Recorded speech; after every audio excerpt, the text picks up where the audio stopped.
عاملين ايه؟ ان شاء الله بخير. النهارده 26 نوفمبر 2025. النهارده ان شاء الله هراجع معاكم لتانية ثانوي عام علم نفس. الترم الاول هنراجع الوحدة التانية، الدرس الاول والتاني، درس الدوافع ودرس الانفعالات، علشان بكرة في بعض المدارس يعني. قرر لي سنة تانية اللي هو لحد ما احنا موقفنا درس الدوافع في الوحدة التانية ودرس الانفعالات في الوحدة التانية. لسه طبعا في درسين حسب المنهج الجديد. وبالنسبة لعلم الاجتماع برضو الدرسين الأولانيين درس البناء الاجتماعي ودرس الجماعات الاجتماعية. أنا كنت هطلع البث المباشر ده بالليل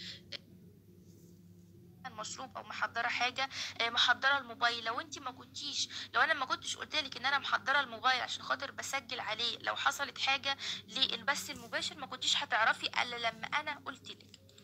اخر خاصيه وهي خاصيه الطرديه. ساعتها انا عملت لك علامه عليها، عملت لك العلامه دي لو تفتكري.